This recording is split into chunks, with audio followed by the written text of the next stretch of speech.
Welcome once again, Spazites, to another Lego review. Yeah, this is the third time I've tried to make this video.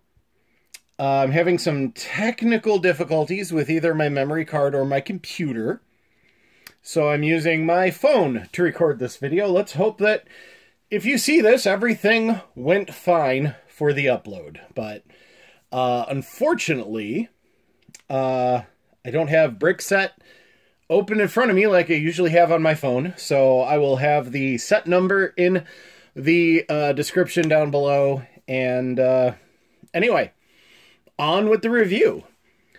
This is the Monster Fighters Ghost Train, one of my favorite sets of all time, but that doesn't mean it doesn't have its issues, and I will point those out as we go.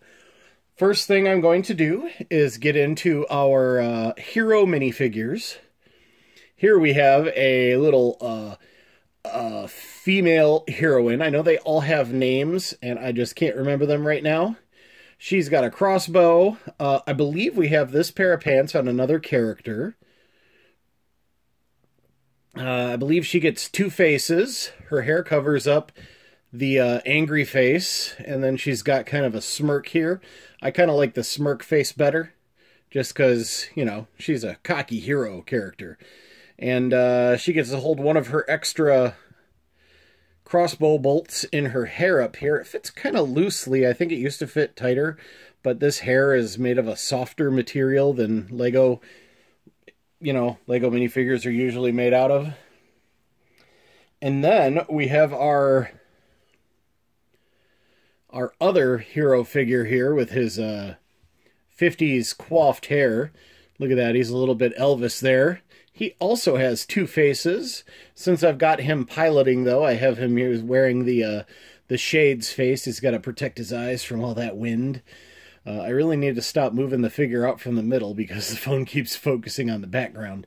And we're not ready for that. He does come with a couple of guns, and again, some pants that look familiar. We might have pointed them out on one of the other sets. A really cool vest, jacket, tank top underneath. I like it. There's a lot of fun figures in this set. And then we've got our plane. This is a really cool plane with lots of cool detail. I especially love the detail of the engine. It does have a moving propeller. It's not a working propeller. It's not hooked up to any gears or anything.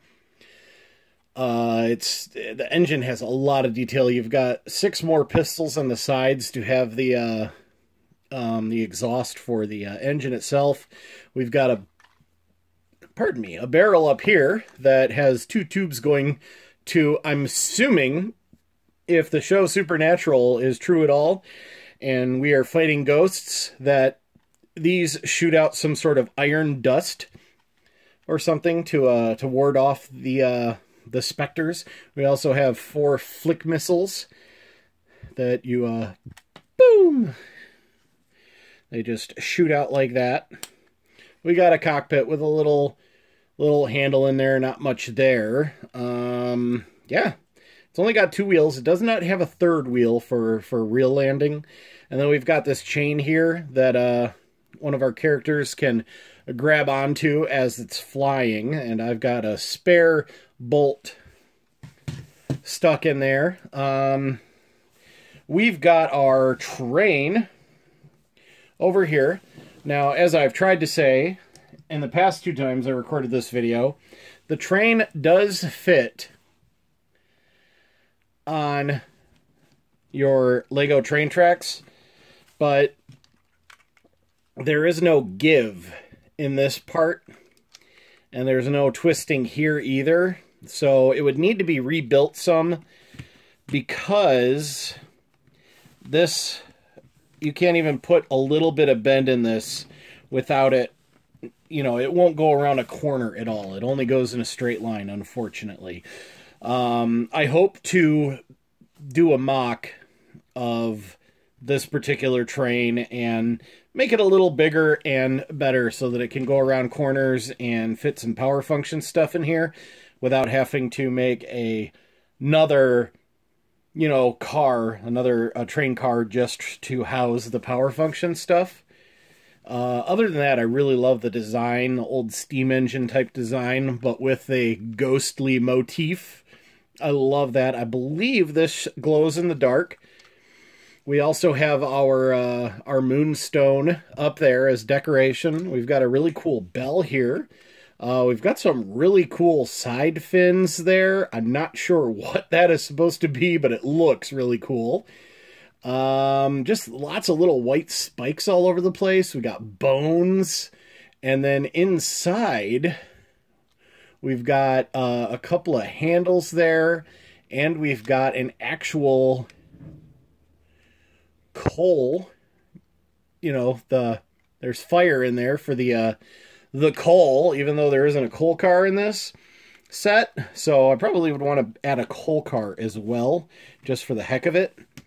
So I might have to look up some steam engine mocks and see if I can deck it out to look like the ghost train. But anyway, it is a really cool train otherwise. I love the design.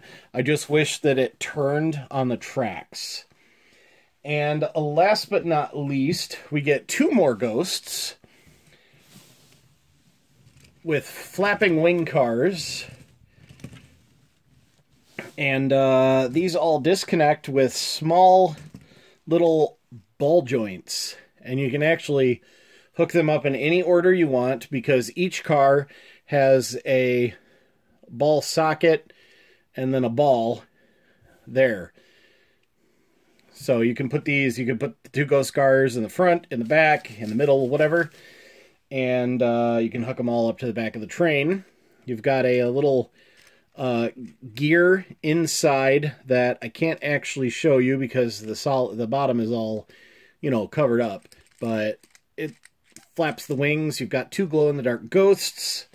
And then in the middle, you have a little prison carriage that can hold one of your hero characters. Boom. You'd want to take their weapon away first, I suppose. But yeah, your hero characters go in there. They can be transported to, I guess, Lord Vampire's castle or wherever. And this one doesn't have any other functions to it, but it still looks cool. I'd build it a little bigger. I'd probably build something boxcar sized and maybe make some sliding doors that have a bunch of, you know, bone type elements attached to it to make it look all creepy. I don't know. There's a lot of things I could do with this. Unfortunately, the little prison carriage and the two ghost cars do not fit on the tracks. They are too wide. You would have to remove these little Technic gaps, and then you'd probably want to hunt down wheels like this in order to make the carriage and the two ghost cars fit on the track. But once again, the train can't actually go around a curve, so there's not much purpose for that. On the original box, it actually shows the plane or the ghost train and the cars kind of floating through the air, being chased by the plane, if I remember the box correctly. But it's got a lot of potential, and it's easily my most favorite set from the Monster Fighters line, simply because I love trains, and I always loved the glow-in-the-dark ghosts. I remember when I was a kid, my best friend got one of the old castle sets that had a glow-in-the-dark ghost and just a little like rock thing with a door, and you'd open the door and there'd be that ghost right there with the glow-in-the-dark, you know, cloak or bed sheet or whatever you want to call this. And yeah. But anyway, that's my review for this set. I give it a solid 8 out of 10. I think that it could have been a little better, but it's really awesome for what it is. There's a lot of great little details in it. I just wish that the train... I'm not looking for a full-size power functions train, but I wish it had been designed to actually roll on tracks so that you could upgrade it to power functions if you wanted to. Yeah, anyway, till next time, thanks for watching, be kind, happy hunting, and goodbye. See everybody in the next one. Bye! Bye.